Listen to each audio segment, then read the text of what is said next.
Hi everyone, I'm Marie and we are coming to you live from Living Felt because it's Happy Woolly Wednesday! Hi everyone, happy Wednesday to you wherever you are, even if it's Thursday. We thank you so much for joining us today. Today we are going to be wet felting some of those delicious art bats that we carded up with you guys last week, and I hope we have lots of fun doing that. I want to say hi to a few folks. Hey there to Carol Cheevers. Hi to Lynette in Minnesota and also Terry in Minnesota. I don't think they're in the same place, but welcome, gals. Hi to Namid in Oregon and Ira Louise all the way in the UK. I've seen some of our other friends in the UK like Julia and Jude in France. Thank you, gals, for always being here. Misty is in Wyoming. What a beautiful place. And Tara, welcome from Seattle. It's her first show. Everyone say welcome to Tara. And if it's your first show, let them know in the chat, which is happening over there, so our friends can welcome you. And hi to Wendy in Canada. So glad you all could show up. Today we're going to do really a very easy and simple wet felting tutorial. We're going to be working with the art bats that we carded up last week, along with just some merino top and other embellishment fibers. We're also going to pull out some of our handmade pre-felts. We're going to pull out our commercial pre-felts and what else? Oh, the silky papers that we made together. I think that was last year now. Time really flies.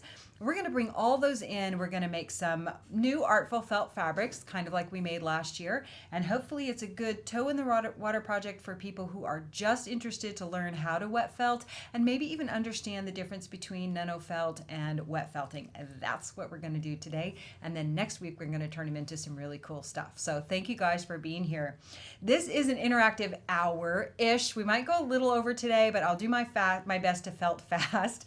And it's interactive, so y'all participate in the chat. We're going to receive your questions and your feedback and your ideas. That'll keep it fun for all of us.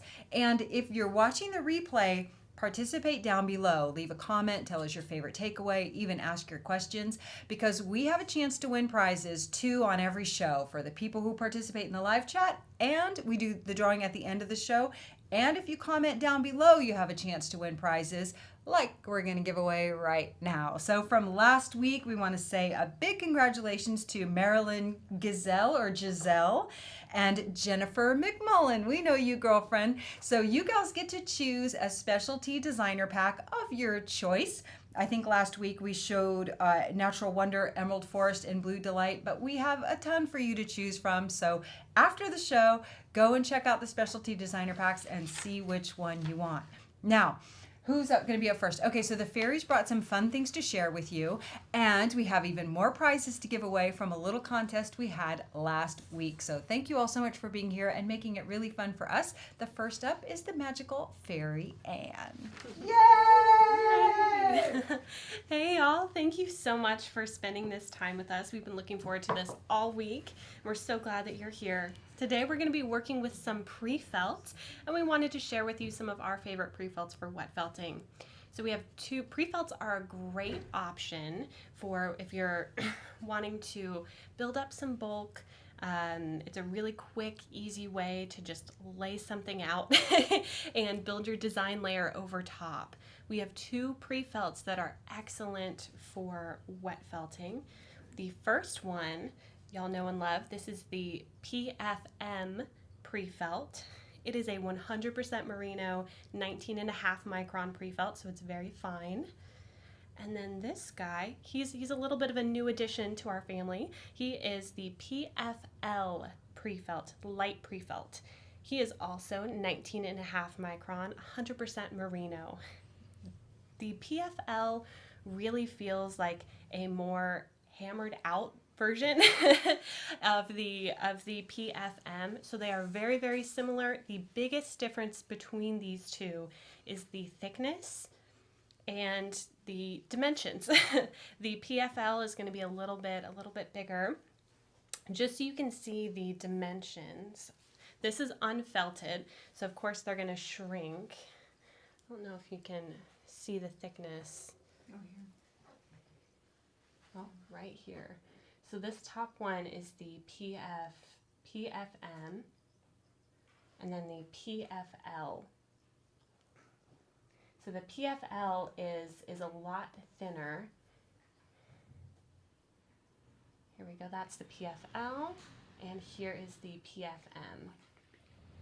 And then the PFM, you can even peel apart the thickness.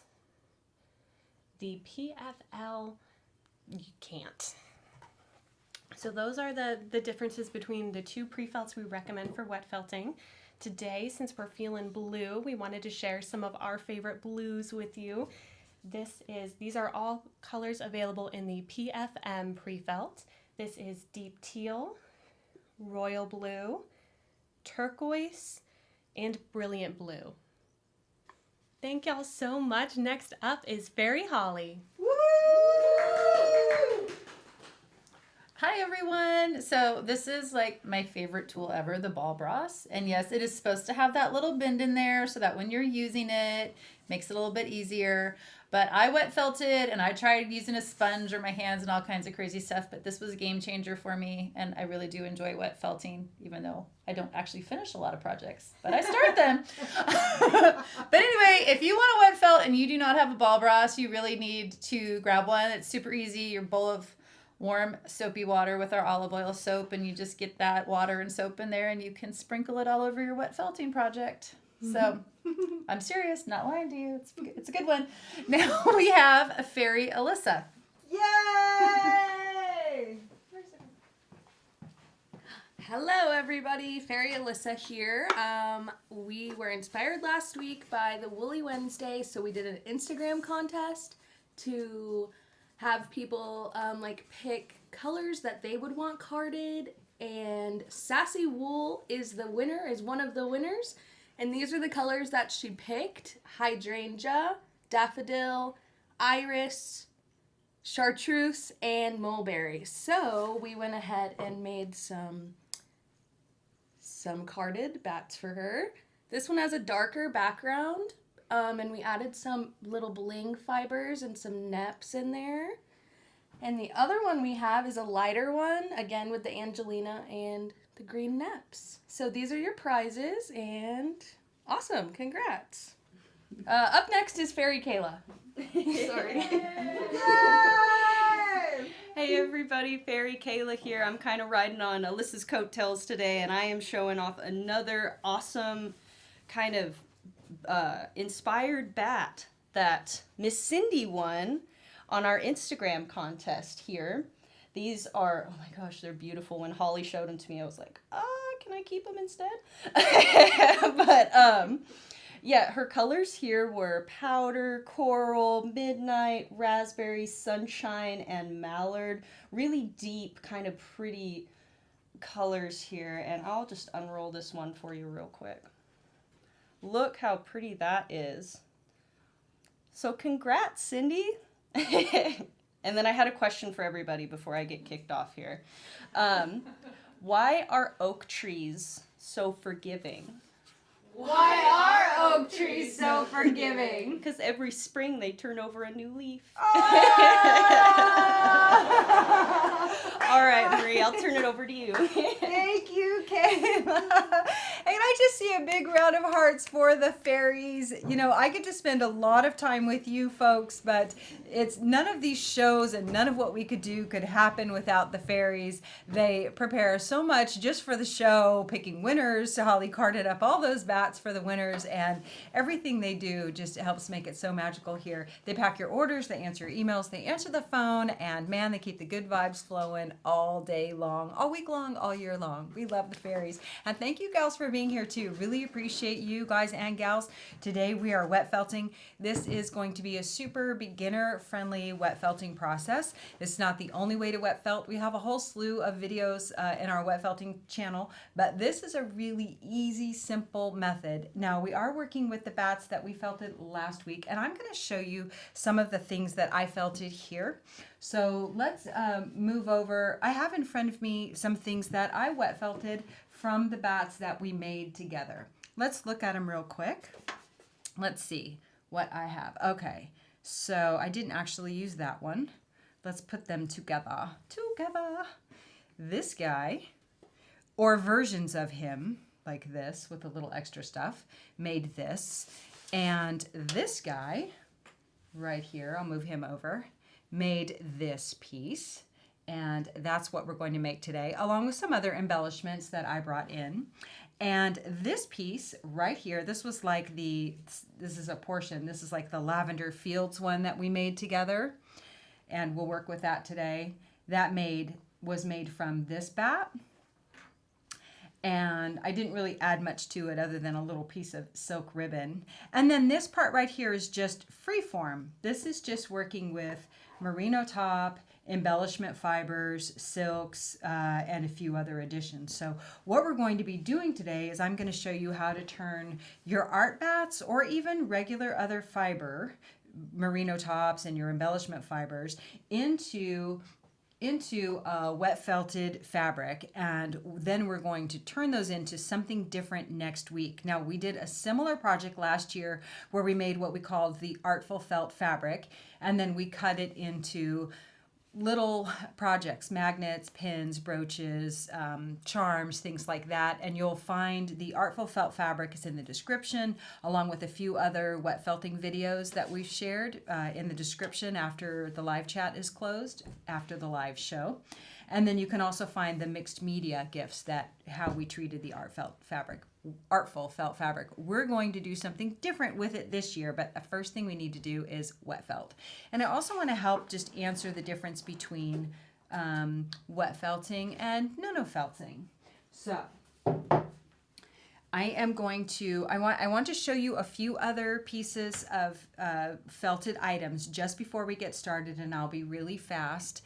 But I want to, let you know that since we're working with the carded bats, you don't have to. There are other things you can work with. And I'm just going to bring in a few bits of eye candy for you here. This is a cobweb scarf. This is the back of a cobweb scarf. And this is just, what you're looking at here is just a merino silk blend. I have this for you. This is the merino silk blend damson. And this is what it looks like when it's felted, like all just in the grain, this fiber right here. And you can buy it just like this and get some really rich, interesting colors. And then you can add your embellishments on top and get some beautiful color play just by adding to this. This is called the cobweb scarf. And we have two free videos on the cobweb scarf. One is in my home studio, sped up down to like a 20-minute, and one was live. So choose your pick if you want that. This is a really fun beginner wet felting project. And I also want to show you a few more things that you can felt large or small. It really doesn't matter. But can someone tell us what's the one key difference between wet felting and nano felting? We're on about a 20-second delay, so I'll let you answer that while I lay out a few samples. Okay, I'm waiting. Holly's waiting. I'm waiting. Carrie Jones says, though, she still can't cut into her art felt fabric. I know, it's hard. It's hard. But we all think, right? These right here are some little samples that we made, and we made these together in a live, or some of them we made in a live. And so I want to encourage you, when you think you like a particular group of colors, combinations, different fibers, different textures, make yourself little samples. It's hard almost not to use these for something, but if you save them back, you can remind yourself, oh, I like those together, or I don't like that together.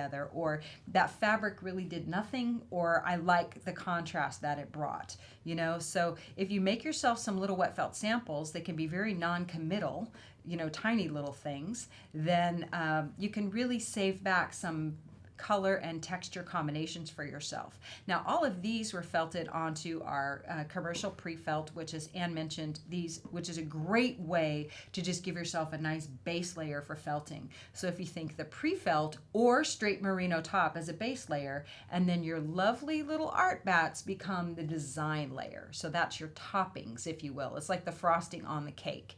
So you need cake and then frosting, because you don't really have the frosting all by itself. Now, this one is not made with pre-felt. You can see I've just patched in different layers of merino top to make a base, and then we put our design layer on top. So there's lots of different approaches. Did someone answer our question, Holly? Devin McCarroll was the first one to answer, and Devin. She said nano felting is on fab That's right. So Devin, thank you. Devin's such a great contributor to our community, always answering people's questions and directing people to resources. Thank you, Devin. I want you to know that we totally recognize you. You're a rock star. You always help people, and I really appreciate that. So as Devin said, nanofelting includes fabric. So I have some examples here. This one has a base layer of fabric, and this is our Margalan silk gauze. It's our Uzbek silk gauze. And this is actually a pre-felt. It's so this is not fully felted, using our Uzbek silk, the rarefied, or Margalan we call it. So you can have a base layer of fabric for your nano felt. That's an option, a base layer, so an underneath layer. Or you could use fabric inclusions. So what you'll see is originally nanofelting was designed as a way to create a light, drapey, flexible fabric that you could even wear in hot weather, because the silk base or fabric base would add integrity to the fabric while allowing it to still be lightweight and drapey. However, over the years, we've come to call things that even have silk fabric or other fabric. It could be cheesecloth, it could be linen. I've nanofelted with cotton fabric. Even inclusions, we tend to call them a nanofelt. So the difference between a wet felt and a nanofelt is the inclusion of the fabric. That could be a complete base layer for something, whether it's a drape, a tablecloth, a pillow cover, a shawl, a coat, a skirt, or just something decorative. Like this was a lesson we started, and then we ended up making a little purse or a pouch. So have fun with fabrics, and I did bring a few fabrics today, little tiny pieces, because we're going to make a very small piece of felt today from our stuff. So a lot of people actually did answer your nanofelting They question. did? Devin was just the first one Devin that was popped the up. first. We see the rest of you. Thank you. A lot of people we're helping everybody out. Okay, so super quick before I bring in all the wet felting tools, I just want to show you a couple of the other things in addition to the bats that I brought in for us to felt with today, or things to think about. And what we have is, now I mentioned to you, if you don't want to make your own art bats, or you don't have the ability to make your own art bats, you can use straight merino top, and we'll use a little bit of that today. Or you could even use short fiber bats, or whatever fiber you have that you like to wet felt with. You can also pick up these dreamy merino silk blends. They make great layers of color and lots of interest in the design. And we're also going to be working with PREFELT. We're going to work with the white is the PFL, PREFELT Light, that Anne mentioned. You can see it's a little more see-through. It's a little more flat. It's a little more felted and a little more thin, but the two are very comparable in weight. Hand over hand, they're very comparable in how much they weigh square by square, if you will. This is the PFM PREFELT. So we mentioned it's a little less felted. It's a little more delicate. They both wet felt great. I'm going to bring in some silk fabric, and you can choose from us. We have silk fabric in yardage. We have chiffon, that's what this is, chiffon, and we also have pongee, aka habitai. I brought in just a few things for you to see. These are two silk scarves. So this is what the habitai or pongee looks like. It has a beautiful sheen. This is a 5 mommy, which tells you the weight of the silk. That would be 5 pounds for 100 yards of a 45-inch width. So it's shiny, and this tends to pucker more because it's a little more resistant to felting. We also have scarves in gauze. So you can buy a scarf and then just rip off the hem, which I love to do. So hold on, I have this. In this little piece right here, this is just the hem that I ripped off of a silk gauze scarf. So you can use that in your design. It'll kind of melt right in. So if you want something long, you can grab a scarf and rip off the hem, or you can check out the yardage that we have available and see if that interests you. But as many of you know, I love getting silk from thrift stores.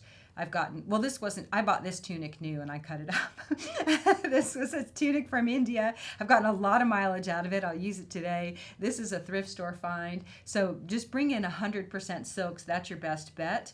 These right here are Silky Papers. We've included the link to how to make these in the description. I'm going to bring some of these in today. They're so fun to have. So make them up and put them in one of your big flat bins, and then you'll have some really fun stuff to cut up and choose from to put in shiny bits in your felt. We're going to do that today. And then these are just some handmade pre-felts that we also made in our handmade pre-felt section. So all of these things are really great and fun to bring into your wet felting, and we're going to be working with a variety of them today. So you don't have to have pre-made bats. You can have regular merino pre-felt, merino silk blends, and bring in all the other stuff that you want to try as well. We had a couple of questions. One I know I can actually answer. Ray Gold wanted to know if the pre-felt comes in yardage, and that answer is yes. Yes, it comes in yardage. So let me answer that real quick. So the pre-felt, we sell it in pre-cut sizes. The PFL and the PFM are two different widths. So you'll see that the full size is different on each one, but we also sell them in little cuts, like small as like 11 by 18 on the PFM if you just want to start with something small. So yes, you could buy it by the yard. And Jenny Traylor was asking about calculating shrinkage, but I think we have a PDF on that. We do have a PDF for calculating shrinkage, and for today, we're not even going to worry about it. What you'll find is the more variety in the design elements or the top dressing layer that you add, the more the shrinkage is impacted. So I would say if shrinkage is going to be important for you in the piece you make, then make a controlled test piece. So say you start that test piece, say 10 by 10 or 12 by 12. Notice where you place your design elements and how heavy they are and what they are. And then when you make your larger piece, like let's say you make a 12 by 12, but really what you want to make is a 24 by 24 and wrap it around a canvas frame. Well, you're going to have to repeat almost exactly what you did. So I'd say err on the side of caution and give yourself more width than you think you need so that you can felt the whole thing, whatever that is. Cool.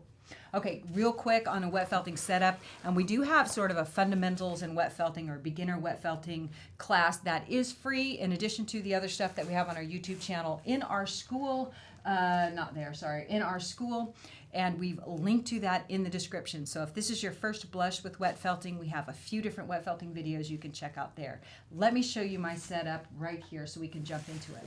I like to have my grippy mat so I don't slip slide on the table. And then I have a towel down that this is just my work surface. This is a folded towel, so two layers of a folded towel. This is my rolling towel. My bubble on our website, we call this nano bubble. It's nice and gentle. It's not our super bubble.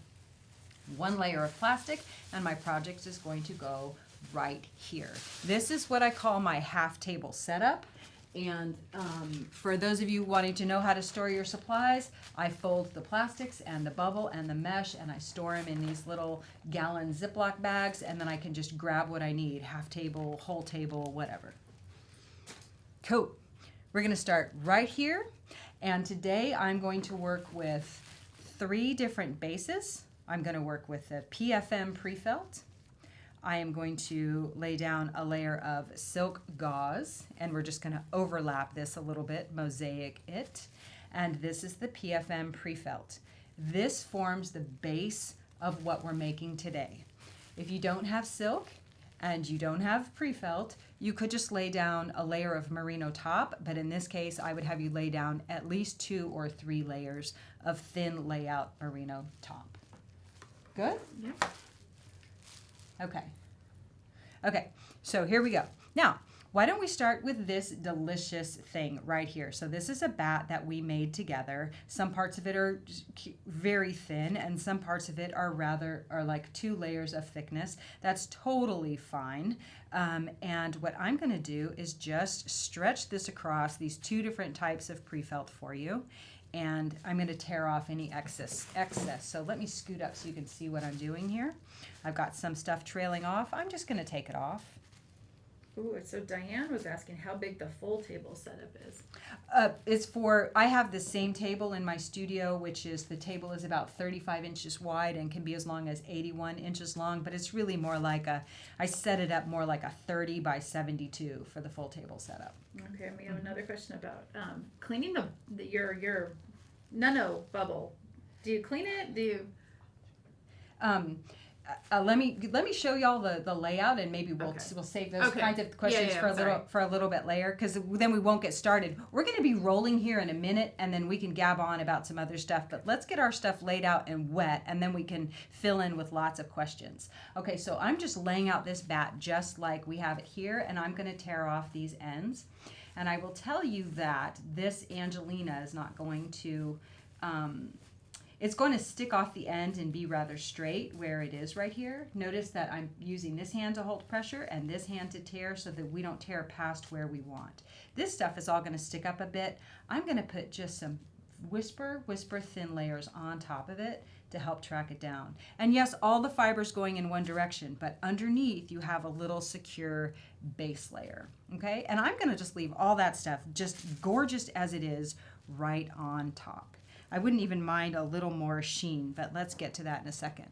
Now let's lay out this beautiful lavender fields thing, and we're going to put these together. If you're wanting to make multiple swatches to cut from or craft with, whatever it is, you can mosaic them together just like this. I'm going to put this one under that one. You can mosaic them together just like this and save your efforts so you don't have a whole bunch of edges to felt. You can just put them all together. I think what I will do is I'll leave a little patch up here that we just do the orange. So allow me to just tear this off right here. We'll leave ourselves a little patch. So we'll put orange right on top of that. And that guy, he's a little thin up there where the fabric is. So you can go just one direction on the, silk fabric. I'm just going to put in a little bit more because I want it to be slightly thicker. So notice that I'm just filling in. And my test was this, y'all. I always like to feel with my hands. How do things feel? How even do they feel? But I'll be honest with you, this type of project that we're doing today, it doesn't matter all that much. This is not a purse that we need to be evenly even everywhere. This is just fabric we're going to cut up and craft with. Handmade felt. You won't find what you're about to make today anywhere else. Okay, so we have this little patch up here. Let's put some orange up here, and I'm just going to use this. So here we have this delicious citrus color in orange. I noticed that I split the thickness. The goal is that when you tear off fiber, you have total control of it. So unfurl your bats, splay them out so they're flat, they're not twisted, they're not rolled. I usually pull off one so that I get a nice blunt edge right there. I want that to be nice and even. And then we're going to tear off. I'm going to go ahead, you could layer from this way or layer from this way. So why don't we start filling in where we were. So that means we're going to take that blunt edge that we tore off and we're going to overlay it right on top of that green and purple. Somehow, this is all going to come together into a beautiful thing. And now, because I want this edge a little more blunt, I'm going to turn this way.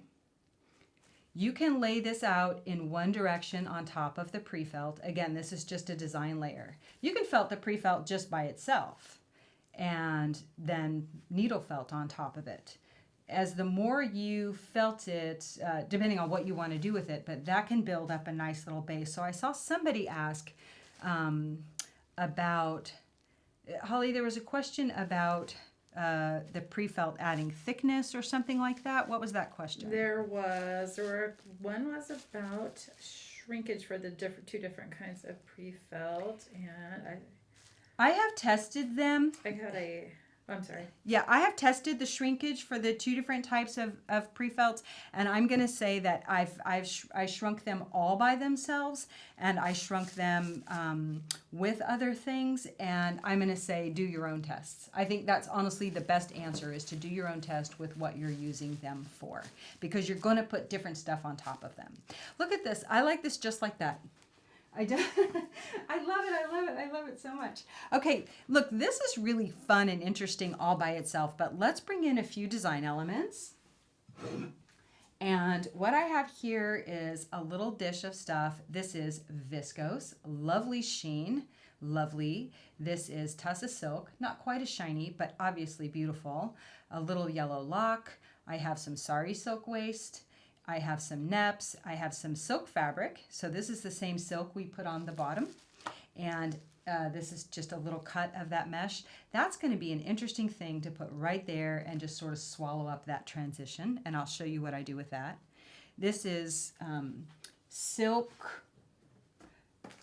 this is our silky, a cut of our silky blue paper. Shiny blue, bright blue on one side, midnight blue on the other. And I like to cut these into whatever shape you like. I'm not very geometric, so I like to get a little geometrics in my life by adding these things to these really free-form backgrounds. So you have fun with whatever plays for you in that realm. I want this only here. And they're all too matchy-matchy. This is PREFELT, so it's a handmade PREFELT. It's midnight on one side and evening blue on the other. You could cut squares, you could cut triangles, you could cut squiggly lines. I'm pretty good at squiggly lines in real life. Not very good at straight lines in real life. Let's see, do I even like that? I don't. I'm going to make it straight. Oh, here's a good one. Okay. Will the neps be held in? I'll just read it directly from here. Will the blending of making the bat be enough to hold the neps in once we wet? Some of them will, and some of them less. So they have been mixed up a little bit, and I'll add some more on top. The yellow with the purple doesn't look great, but I think the yellow between the blue and stuff can go right here. So some of them yes, some of them no, and you can always mix in a little wool in there if you want to kind of help trap them down. I'll put a little more there. I'm going to add some, this is just tussa silk. I'm going to add a little in here. And tussa silk can go straight in a line, tussa silk, viscose, all this stuff. Or you can also just kind of cloud it out. And you know what, we'll cloud some on top of those neps. One thing I know is I don't like to drown things too much. It's easy to kind of, sometimes we want to anchor locks down and we end up drowning them in wool and they kind of lose their individuality. So let's hang on to that. Let's throw in some viscose in here because sheen is so fun. I'm just going to, I'm feeling like I like a lot of straight lines when you have all this kind of whimsy, you know. I'll add a little bit right here in the transition. So we had a couple of questions. Is there a certain amount you would recommend going over the edges of the pre-felt, or is it just... Oh, it doesn't matter because I just like to overlap it a little bit so that it's not sticking off. I want to take advantage of all of this. I'm going to drop in a piece of silk for y'all just so you can see another piece of silk. So I'm going to move this lock up here and then I'm going to drop in this silk fabric right here. It's a little large for my layout, but I'll show you how I like to handle that. Okay. This design will change as your piece felts down. The more it shrinks, the more that shape will change, and that's kind of fun. Now, let's see here. Here, when you have, this fabric will pretty much melt into the background, but I don't always want to see those edges, and I really do want them to kind of disappear. So I'll just take a little bit of the bat stuff that I tore off, and I like to hide those cuts, especially sharp edges or sometimes frayed edges. I like to hide them so that the shape of the fabric is a little more questionable. So I will go around them just like this. You can take something square and make it round by hiding it under little bits of wool, but gauze fabrics will really melt into the background. If the thicker your fabric is, the more you're going to need to do this. We could get away with it, I'm trying to say, without on this piece without having to do that, but I like to hide it. And I didn't have any purple left. Let's see if I don't have any purple left that I can bury that. I'm stealing. Rob Peter to pay Paul. Okay. Now somebody else was asking, does it have to be silk? Because you use like a sheer thin like polyester chiffon or something. I tell you, you really need to test your fabrics when it comes to different types of fabrics. So Open weave stuff generally works, but some stuff, I'm telling you, just doesn't want to felt. And like I've used cheesecloths with great success and things, but I've seen people bring in a polyester to do a large garment workshop here, and it would not felt. Like the fibers, what happened was they had the fabric and the fibers couldn't move together because the fabric was holding it at bay. And then they switched to a different polyester and had a great result. So you really need to make a test. This is a great a test size could be this big. Does a piece of fabric work? Like those other tests we showed you. So you can have a small test to see, does a fabric work? Okay, here we go, y'all. This is our piece that we're going to work with.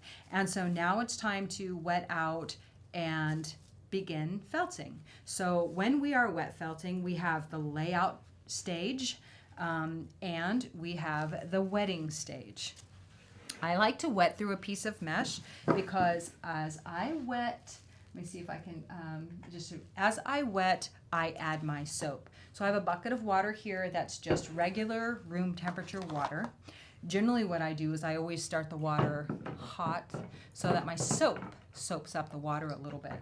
But just swish the soap in your water. I can't believe it's out. We're barely going to get any felting done. It's already 2:30. I know, it's going so quick. And there are so many questions. And I just want to say thanks to everybody for helping answer some of the other questions that we don't have time to get to about silk and doing tests. A lot of people are really helping each other out on the chat. Yeah, so you definitely want to do tests with all your fabric. Don't let someone else answer the question and then you spend a half a day laying out a big project and find out it doesn't work.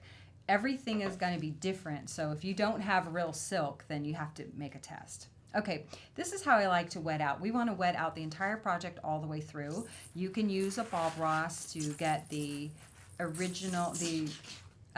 first layers of water into the project. But we don't want to over-wet it. You don't want water spilling off the table. The most important thing is to get it wet all the way through and to get soap into the project.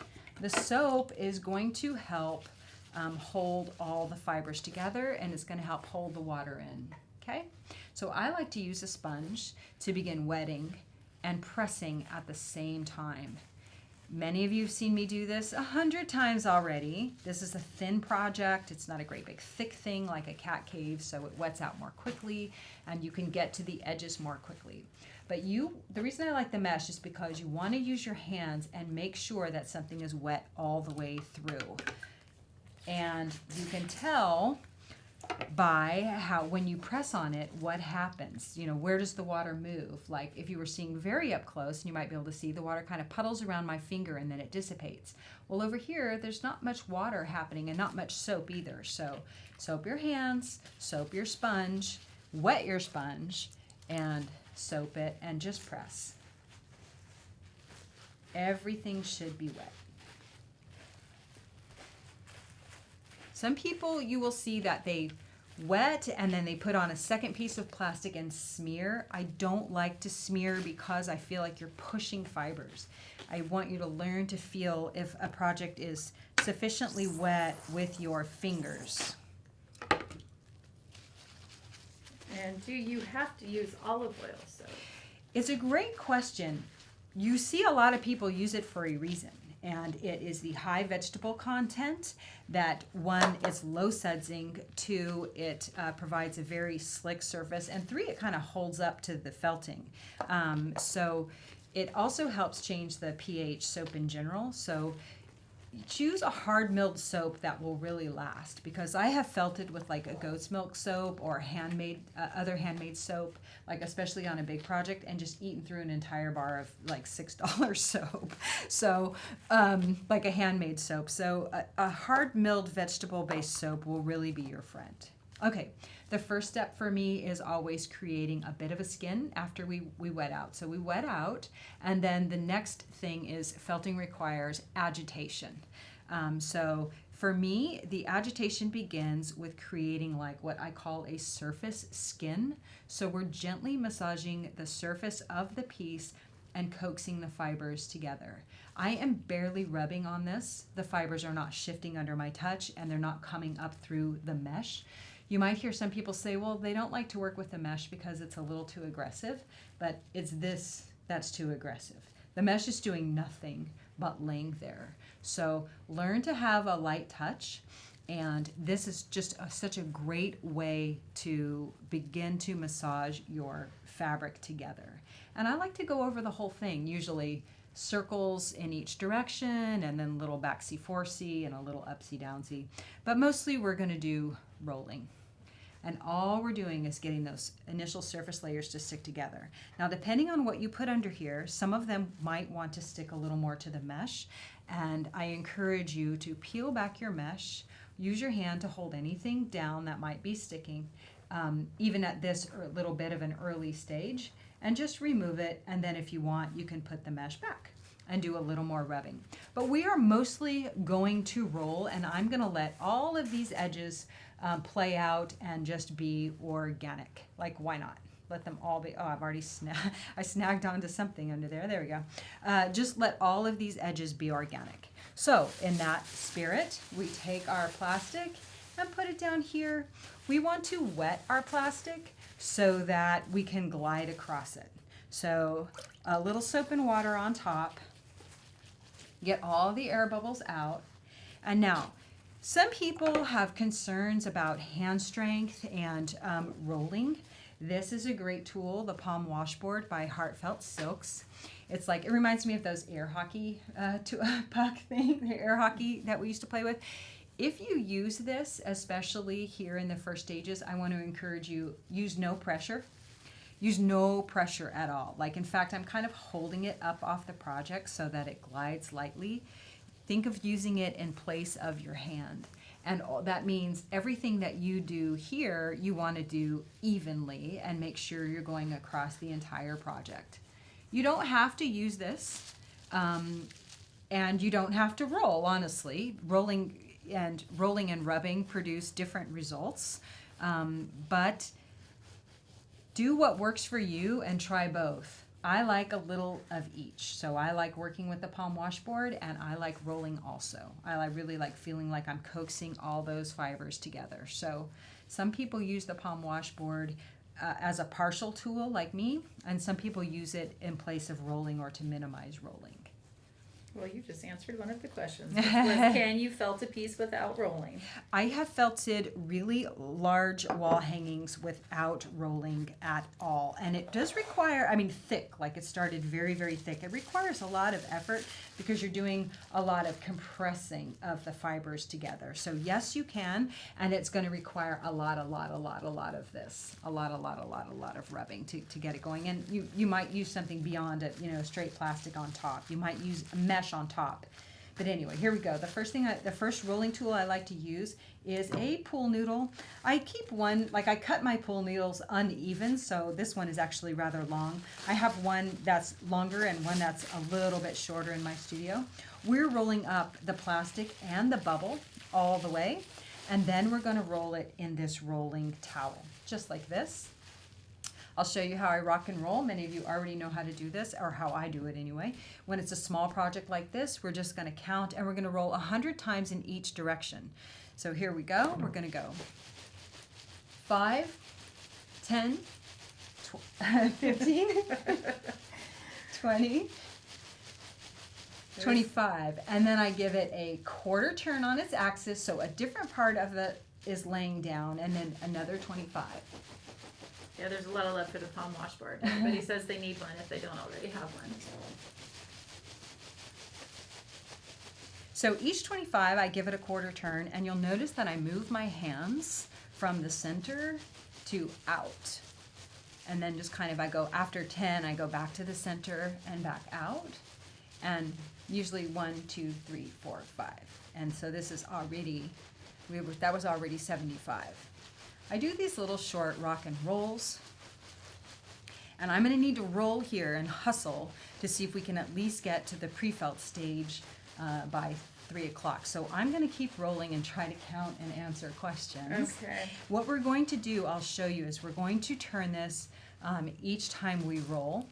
So we want to turn it clockwise, and one way you can do that is, I saw someone do this before and I didn't get it for a while, and then I did it by accident once and I got it. So you just take your roll and move it to your right, and then unroll it this way. Get all the plastic and stuff, or left, that was to my left. Get all the plastic and stuff laying down. And so you can see now it's a different direction. And so now we're going to roll from this direction. Well, that's And- clever. Instead of flipping, you can flip the plastic. But I did see Eva Camacho showed how to do that in her workshop when she was here, and I didn't take the workshop. I overheard, but I didn't get it. I was like across the room, and I didn't get it. And I did it by accident one day, and I was so happy. So thanks, Eva. Do you think there would be a difference between using the palm washboard and rolling in shrinkage, or would that just be something you have to test?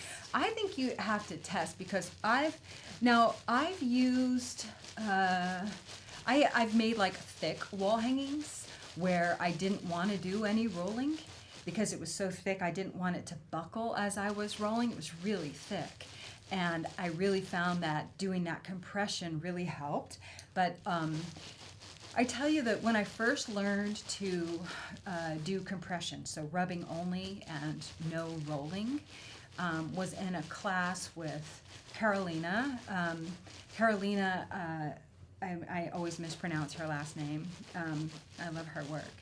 But we did a really large wall hangings, and she showed us how to do that rubbing without rolling, so that you didn't distort your picture, because we were felting big pictures. And so what happens is more of the shrinkage is happening this way first, maybe then this way first.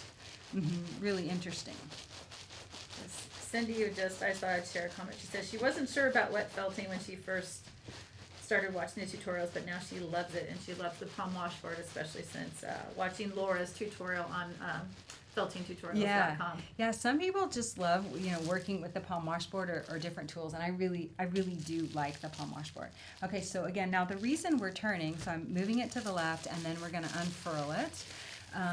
The reason we turn it is so that you shrink it evenly in all directions, because as you rub or you roll, that's how the project shrinks. It shrinks not only in the direction that the fibers are laid out, but also in the direction of the agitation.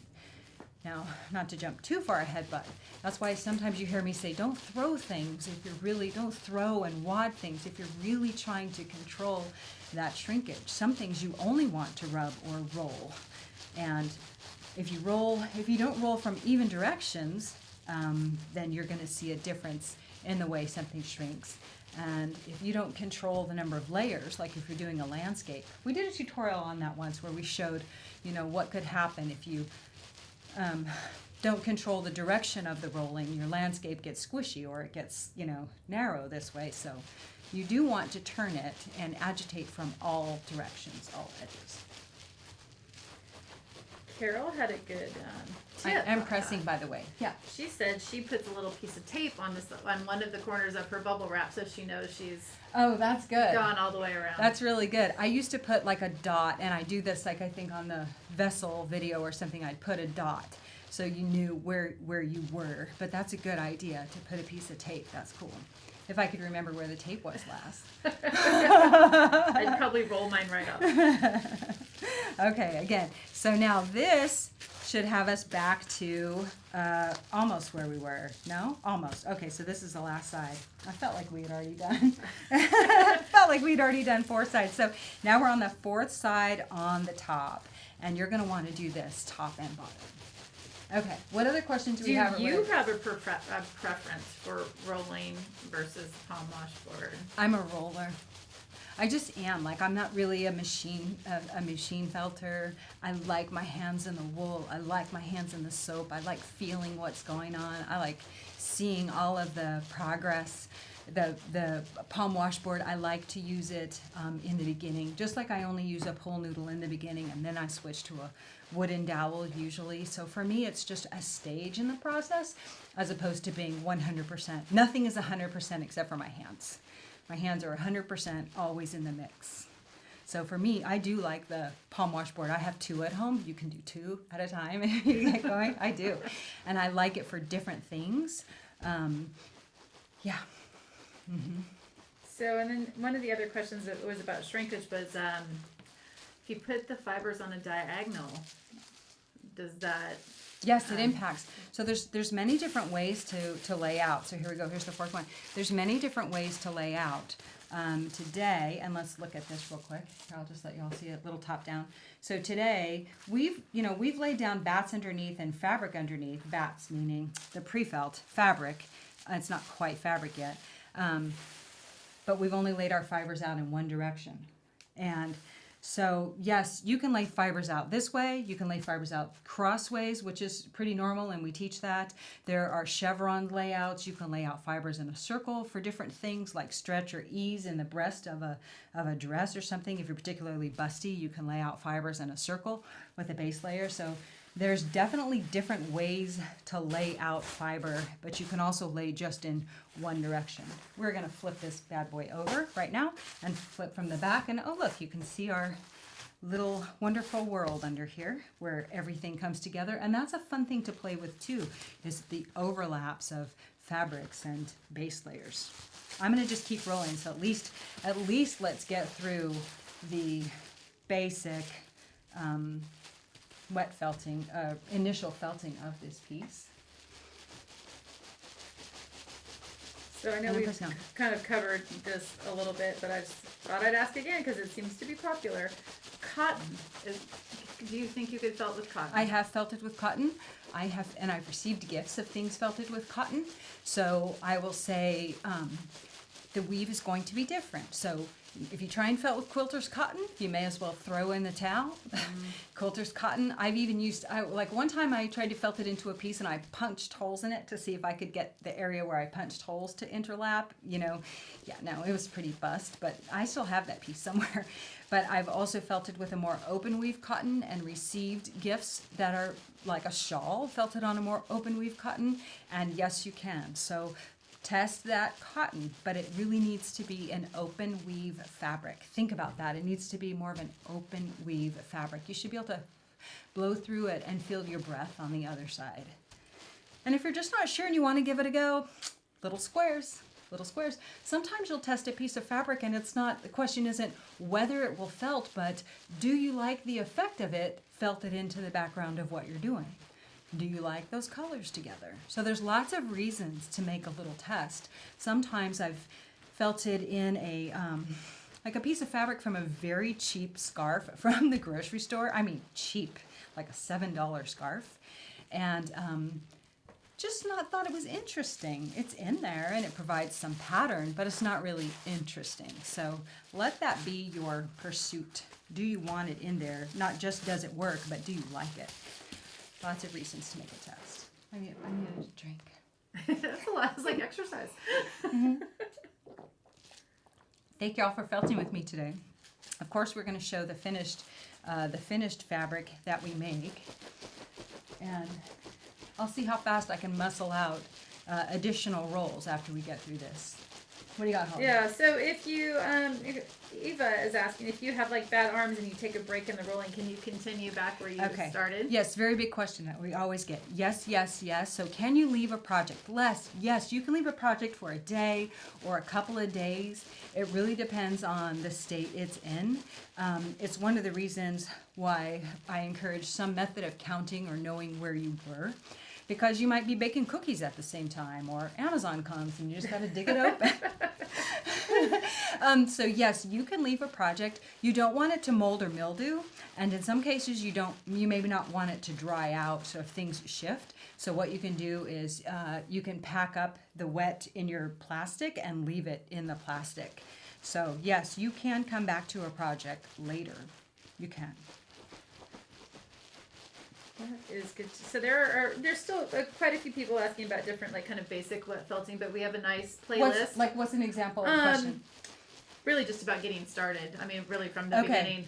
Okay, so to get started, what I'm going to encourage is that you make a flat fabric kind of like this. Like it takes minimal tools, as you can see. You can find a pull noodle anywhere, and if you can't find it, we'll grab a rolling pin and put some of this little bubble wrap on the outside. We have all the basic tools in our shop if you need them, but you can start with less if that's what you have. And you want a fabric or wool that will wet felt easily. So merino top, requires a slightly different layout. We have tons of videos on wet felting and some easy beginner projects. I encourage you to check out the free fundamental. It's a free class on feltingtutorials.com for the fundamentals of wet felting. We'll show you some different layouts. We'll show you some different fibers and things to consider. Toe in the water, make a small piece. You can cut those into fun things if you want. We have like a wet felting of bookmarks kit, which is a great toe in the water, but start with something that will felt. So I would start you with either merino short fiber bats or our merino top, or if you want something that's really easy to lay out and handle, also our MC1 batting. It requires a little more effort to wet felt, but we'll make kind of a thick wet felt. But start just to make a little tiny piece of fabric. And if that inspires you, you can cut that up and work it into different things, and you can start to try some different projects. Also in the school, we have a free video for, well, we have tons of free videos, by the way, but wet felting what we call a simply striking fire bowl, so you can make a little vessel. We have a free wet felting a vessel on our YouTube channel. So I would say start with something basic first, like a flat piece of fabric, and then try and make a simple bowl or a simple vessel and see if you like it. Just see if you like it. Yeah, our wet felting playlist, as Holly was mentioning, has lots of wet felting videos on it too. So you can kind of passively watch a little bit until you feel like I'm ready. And if you're not sure, you can call us. We're here. We are here Monday through Friday, and we're here Saturday until 4, all of those days. We'll help you get started. If you just want a very toe in the water either project or setup, we'll help you. You don't need something fancy. A pool noodle, a closet pole, save the palm washboard till you know you're sunk. You don't even have to get the ball brass. Get a kitchen sponge. That's my #1 wedding tool, is a kitchen sponge. So it doesn't take much, and you can have a lot of fun. Anne did a great project this year, and it was wet felting a heart garland. So cute and so easy. And you know what? We use the PREFELT too. The PREFELT is a great base layer. It doesn't matter if you're a beginner or experienced. I've been felting for, 20-ish years, and I still love just dropping down a piece of PREFELT and decorating on top of it. Yeah. Does the thickness of your project, would that determine if you need to roll more, or like if the thicker the project, the more the rolling? The question is, do you have to roll more if it's thicker? And so the answer is, the more, the bigger piece of cake you get, the more you're going to have to chew. So the more fiber you put down, the more effort it's going to take to get all those fibers to come together. Because when we're felting, what are we doing? We're getting those fibers to come really, really close together. In fact, they're getting like all entangled up. And in order to achieve that, we need to smush out the air, right? And we need to agitate. So the more layers there are to go through, the more effort it's going to take. You bet. It's going to take more effort to, if I have something this big, it's going to take more effort to felt this if it weighs 8 ounces than if it weighs 2. It's going to take more effort. Yeah. So start small, y'all. Start small. Don't start with a 40-inch wall hanging. Start small. Make a mini version. Work out your colors. Work out your fibers. It's really boring watching me roll. It's not quite like watching me needle felt. We have a lot of questions about a sander, about the electrical sander. Okay. We do have a little article on our website about the sander, and I don't have the sander. Do I have the sander here? We have a little article on our website about the sander, and we'll add that to the description. A lot of us use the sander in the school. So it's used in the koi pond. It's used in the making of the dress. It's used in a few different places, and I use it in the purse tutorial, which isn't finished yet. I promise I'm going to finish that. The wet felting a purse. I use the sander. A sander is really often used. It's used in the mushroom hat video. I think this is my last slide on this one. I don't know if I've gone around too many times now. I've lost track. It's used in the mushroom hat video. And a sander is really used to get both that agitation and the compression. And some people use a sander in place of rolling because they don't like rolling at all, and so they will use the sander. There is a particular sander to get, and we link to it on our website. It's one of the Makita's, but not the cheapest one. And the reason I like the one that we use is because it's a little bit quieter, it's a variable speed, it's meaning you can adjust the speed and it's a little bit easier on your hands. So there are ways to use it, so you're going to want to check out the article. I can't think if we ever used it. It's pretty loud to use on the live show, so like we can't talk and run it at the same time. We always have to cut it out of the videos, but using a sander is an option. And can really help sometimes get you through like the beefiest parts of a project, rather than just rubbing and rubbing or rolling and rolling. It is a good assist on some project, and sometimes we like to use it when you don't want to roll, like you really want to take a design and kind of melt it into the background, and so we start with the sander because it's like a vibratory compression, and it really is a great tool. It really is a great tool to have. But it's not a tool that you, depending on how much you felt, that you might need every day. Depends. For me, it's a special occasion pull-out, especially like a big tunic or something. It's easy to go around and zap the whole thing with a sander, then rub the whole thing with your hands. And that just does the initial felting, and then I like to do the rolling. Okay, so let's turn this thing over. Let's peeky at the top real quick. Okay, so this... you can kind of see the difference here. So this is the PFL, this is the light pre-felt, and you can see more of the colors all the way through. This one is really quite opaque, and this is the silk fabric that we have underneath as the base layer, and they're all melting together nicely. So I can do this and it's not really moving. We're starting to get a pre-felt. In fact, I can pick this up now, and I think this is the direction that we initially started, and we have like a gentle pre-felt going. If we look here, my neps are even kind of starting to stay in place. Now this is a bit fragile, but everything is kind of starting to melt into the background. So we have really like a nice pre-felt going, and if you want to just make a pre-felt to then cut and wet felt into something else, this is a great place to start. I'm going to take this piece of plastic off. I always like to take off a piece of plastic at some point, so I feel like the fabric can kind of move a little more easily. It isn't sort of trapped between that plastic.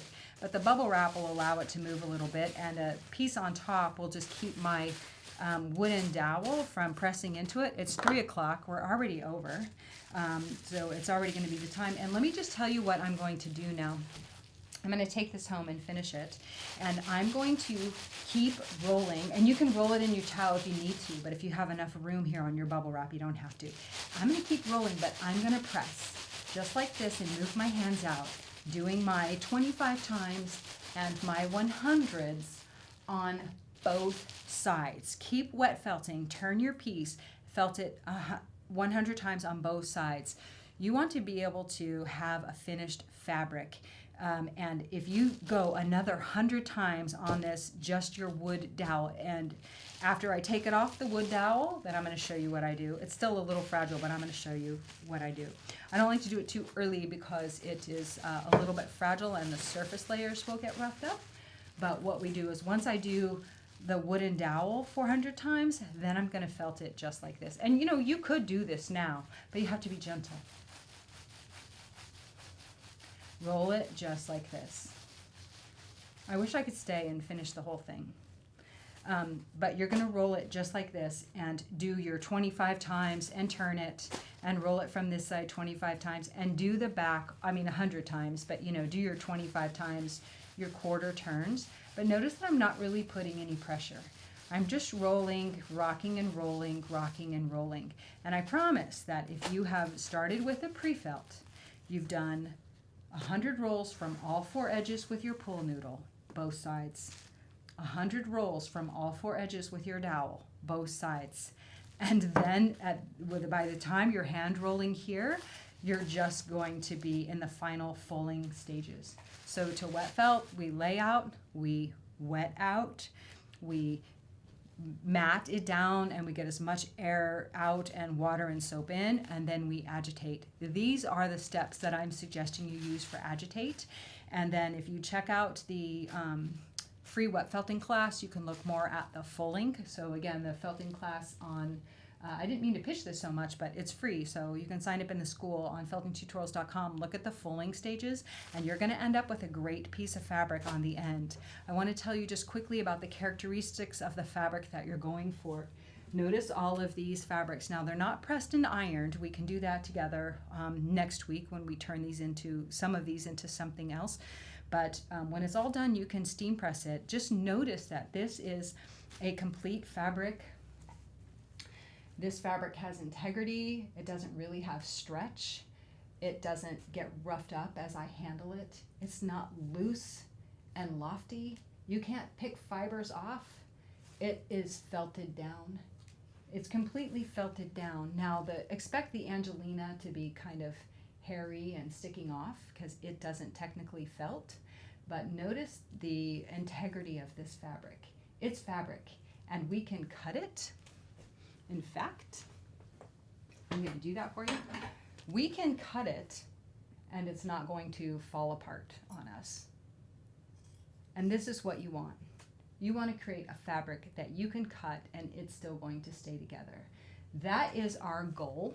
So go forth this week with your carded art bats or your merino silk blends or your hand blended art bats and felt yours up just like we did. A little bit of rolling, a little bit of rubbing, focus on the rolling. This is a real safe way to felt without messing up your stuff. When you felted it all and you feel like you're really happy with it, squeeze out all the water, don't wring it, squeeze it, rinse out all the soap. Rinse out all the soap completely. Squish out that water and then drop it in a bucket of water, just enough that it's covered in water with just a glug of vinegar. Honestly, it could be a tablespoon of vinegar. The vinegar is going to help cut the final layer of soap, and it's also going to help restore the wool back to its normal pH. Wool likes to be a little bit acidic. That's going to bring back its usual shine. That's going to bring back its usual softness, its sheen. And then just leave it in there for about 15 minutes and then squeeze all the water out. You can either put it in the washing machine to spin all the water out or roll it in a towel and just set it out in the sun and watch for the sheen to come from your viscose, your tussa, any of your silky embellishments. It's going to get all of its beautiful shine back that went away as soon as you got it wet. And then bring it back next week and we'll tell you some other stuff to bring so that you can come and play with us as we work ours together. I'm going to finish felting mine. We're going to post it in the Facebook group, so make sure you join us there in the Facebook group. And yeah, because that's where we'll be sharing all our stuff all week. And if you're on Instagram, make sure you tag us on Instagram. Let us know how you enjoyed this progress.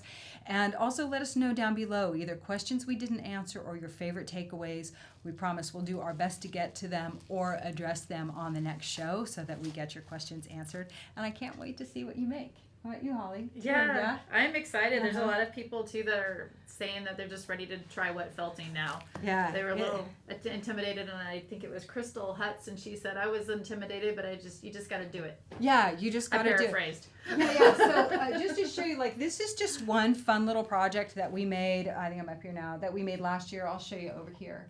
That we made from our little wet felted pieces, and we just cut them and did like normal little appliques or appliques, however you like to say it, on the linen background. So this is one of our projects from last year. Anything you would normally do with felt, you can do with handmade felt as long as it's well made. And it's so fun because then you get these incredibly rich colors like you just can't get anywhere else. So I hope this was helpful. Remember, we have the complete class on feltingtutorials.com.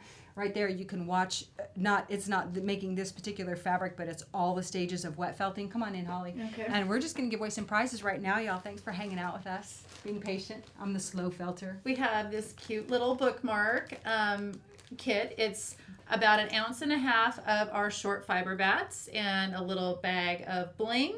Mm-hmm. And the wet felting of bookmark instructions, and you can make these adorable bookmarks. So basically, yeah, you'd make a little fabric. Now this doesn't come with the pre-felt, so if you win this, if you want the pre-felt, then grab the pre-felt too. No, we're going to throw in a piece of pre-felt. Okay. We're going to throw in a piece of pre-felt with both the prizes today. So you can choose either the wet felting a bookmark kit or our amazing olive oil soap, imported from France. Yeah, and it's perfect. I like I said, I do wet felt.